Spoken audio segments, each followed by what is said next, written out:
Hello everyone, it's Rajat here with another PETSc video. So today I'm going to talk about the makefile error of no such file or directory found, and I will later talk about the commands that are used to execute a program with PETSc. So without further ado, let's get started.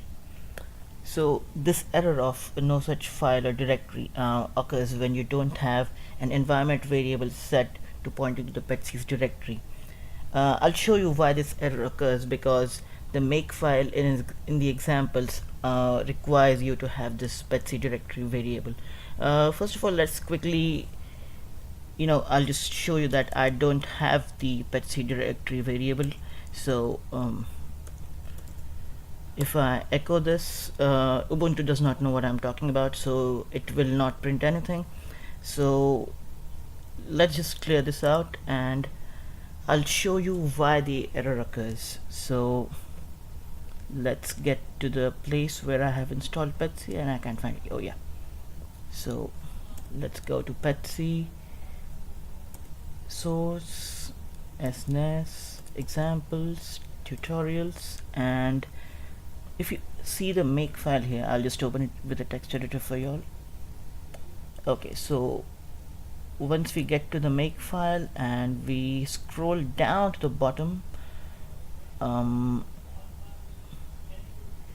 see that here's this petsc directory variable that is needed, which basically appends, I wouldn't say append, which precedes to the whole directory, that whole path that is needed to execute some or the other statements here.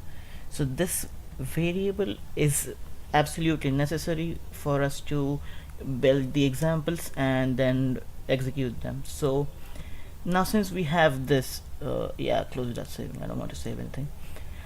So now that we have diagnosed the issue, we'll find a remedy to it. So you can set the environment variables two ways. If you're going to stick with bash, it's good that you should set the variable in the bash rc file, but then if you have to change your shell prompt, you may very well save it in the environment variables, the default environment variables. So I'm gonna go with the default environment variables, and the way to do it is you invoke the etc/environment file, and you do that with this command and /etc and /environment. It'll ask for your password, and as you can see, this will be the default view of the environment file. You have a path variable which includes 1 2 3 4 5 6 7 and some 8 variables. What you need to do to this file is you need to tell the tell your tell your shell prompt that you need 2 more variables which are required for execution of any program with petsc. I've conveniently stored everything in this file, and I'll just copy this down and paste it in the environment file. So remember, you have to create a different variable, you don't have to append anything to the path. So create a separate variable called petsc-dir and petsc-arch, and save this one.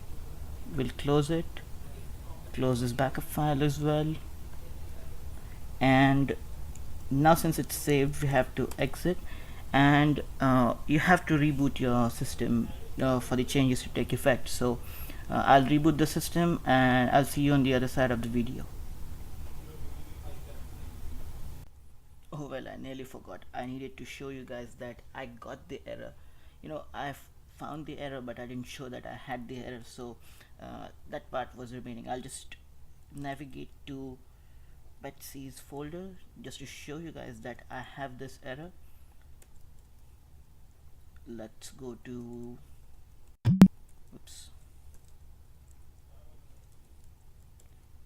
So here in this directory we have all the examples that we need to execute, and since I already have example file.out file, but then I'll just show you that if I, even despite the fact that I have the file, if I make it, it's gonna throw this error. So we are targeting this error, and since we have found out where the issue was and we have remedied it, now we need to restart the system and see if it takes the effect. Now I can see you guys at the other side of the video.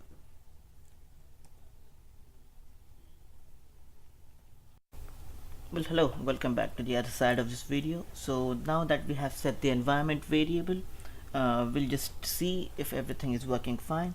I have my prompt open.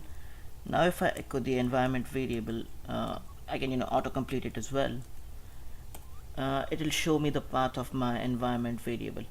One thing to note that I forgot to mention earlier was you have to set the environment variable from the home path.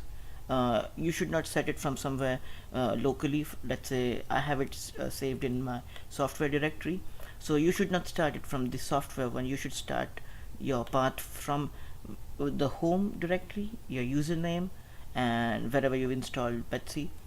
Okay, so now since I have the petsc directory variable installed set, I'll show you guys that if I can address the issue of no file found. We'll just go to petsc's directory. Okay, so now we'll go to the source folder, the snes, oops, I'm sorry, snes, examples and tutorials. So now I'll make the file again, and you see there was no issues. The file got the out file got created, the build was successful, and we have successfully solved the issue. I'll now show you guys one of the commands that we have been using with petsc. I'll just pause the video and be back in a minute. Alright, so actually I didn't find the command, I couldn't find the command that I wanted to execute, and I was just too lazy to go to the documentation and find the command again. So yeah, I found it. We can run this command on the terminal, and once it executes you'll see the SNES monitor and the graphs being generated. Now if you don't have the graphs being generated, or if your terminal says that it is proceeding without the graphics, it doesn't have the Microsoft X I don't remember the error, but there's some Microsoft X files error which is causing the graphics to be excluded from the execution process, then I suggest you need to download libx11-dev package. I'll type the command out here. I'll just type it out on the terminal itself. So if you don't have the graphics being generated, you can go to the apt and install libx11 dev. I already have this package, that's how I could display the graph, but if you get this file and if you get this package and install it, and later you will have to rebuild your petsc and reconfigure the petsc, and then you can get those graphs plotted out on your system. Remember, if you don't have this libx11, you'll have to first download it, install it. All can be done with this sudo apt-get install libx11-dev, and after that you will have to configure petsc again, so that petsc latches on to this libx11 and show you the graph. So apart from this, there's not much in the video of a tutorial. Now I'm going to talk about the individual commands and what do they mean. If you want to stick around and see the details of the same, you can hang back. Otherwise, anybody who wants to drop off can drop off the video. I'll come back in a minute with my documents. Okay, so now that we have solved the problems and I have seen you guys how the graphs look, let's get into a little specifics of what each command does. So if I run this example 5 out with SNES view, preconditioner type of lower and upper triangular matrices, and a refinement of 3, and I log view the output, I would get something like this. That's a lot of stuff. And if we focus here on the third column, we'll see how much time it took for the execution. The PC apply and PC setup are nearly the same. If we just scroll up a little and not get dizzy, we'll see the third column here is the time required for the execution in seconds. So quickly let's go through this. What do these commands actually mean? So if we break it down, let's start off with the very beginning. Well, this is very trivial. We are just executing the output file. Now the SNES view command here, what it does is it prints out the SNES data structure. Now what SNES is a scalable nonlinear solver. That's the acronym, and it holds a lot of nonlinear equation solvers, Newtonian or Krylov, and a lot of them. You can go to the documentation of PETSc and see how much SNES actually contains when it comes to nonlinear solvers. I'm more focused on talking about the preconditioner stuff today, because I found it new to my own self, and there may be some people who actually don't know what a preconditioner is. So if we go on to this next parameter, it's PC underscore type, which stands for preconditioner type.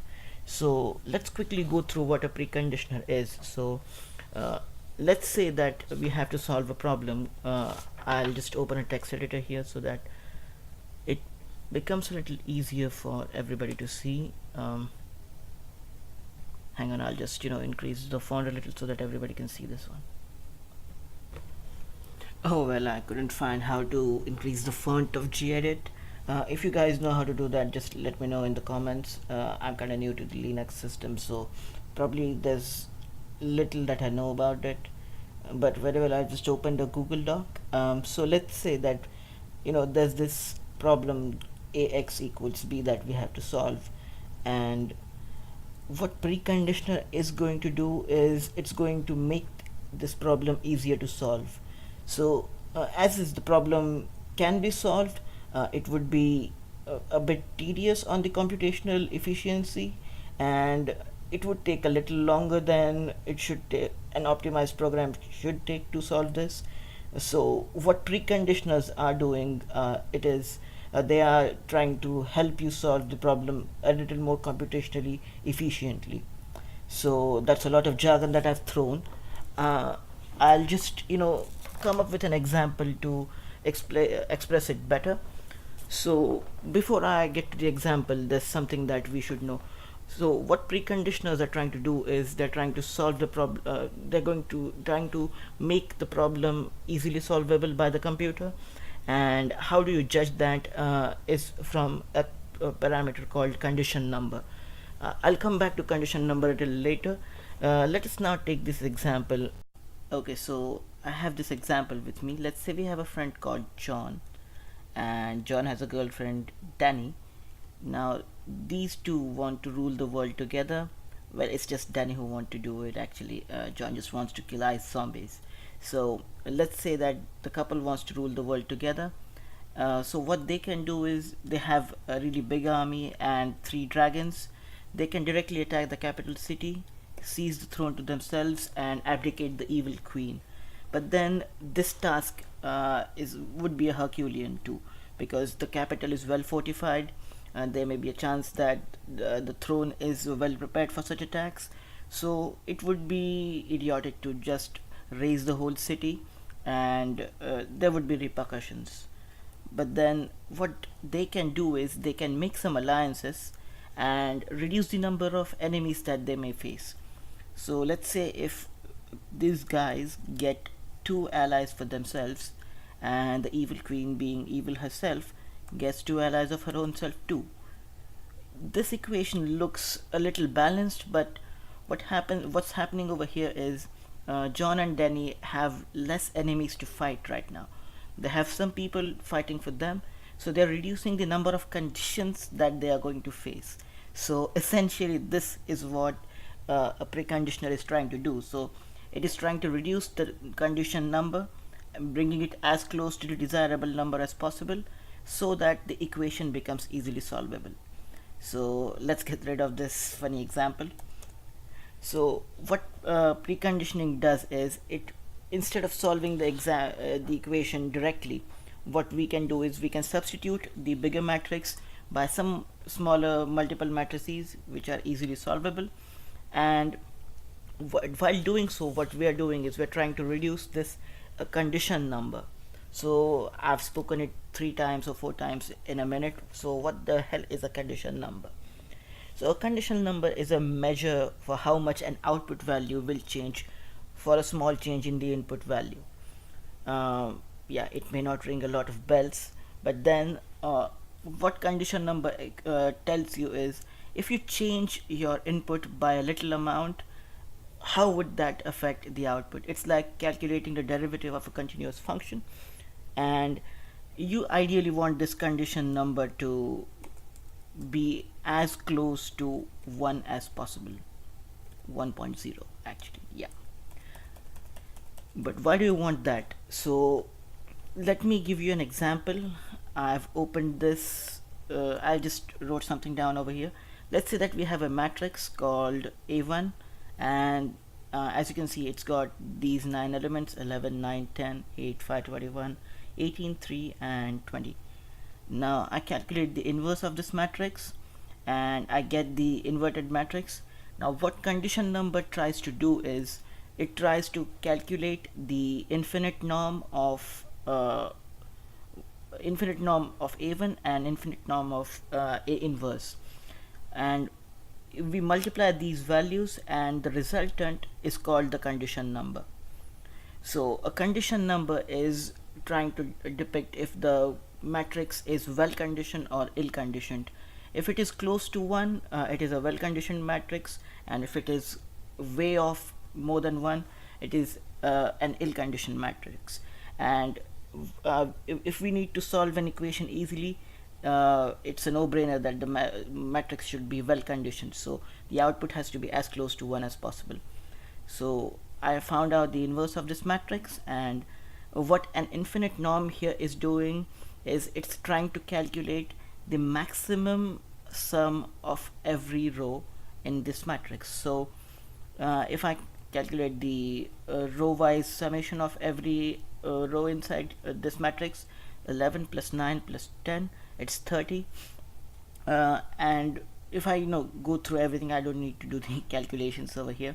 I'll find that this row, the last row, has infinite norm of 41, and A inverse. And by the way, when we're trying to add the numbers, we are adding the absolute values. We're not adding them with their sign. So in the inverse, we'll find that 218, 40, and negative 151 upon 1709 is the infinite norm value of A inverse matrix, which is 0.239, and the condition number for these matrices is A1's L infinite norm and A inverse is infinite norm. And this number 9.812, now this may seem a little big as compared to 1, but trust me, this number is very small compared to what other matrices can yield. There could be a horrible matrix and which could yield a really big condition number, and probably the problem would become so expensive to solve that it would be better to break it down to some other matrices and solving it. I have another example over here. So I was just trying to showcase that the values don't really matter inside the matrix. So these values looked a little ugly. A2 matrix looks very shy of values, I mean 1 2 3 1 2 1 0 1 2 may not be a big deal. When you look at it, you find out the inverse. The inverted values aren't even big. But then if you go to the infinite norm, you'll find that when you multiply them, it's actually bigger than the earlier example. So the condition number for this matrix is bigger than the earlier one, which implies that using this matrix to solve the problem would be computationally more expensive. So if we find out condition number for our matrix, probably it contains some millions of rows and millions of columns. It's a heavy task, but then there are some standard ways of reducing matrices. One of them is the lower and the upper triangular matrix, which we have used in our example.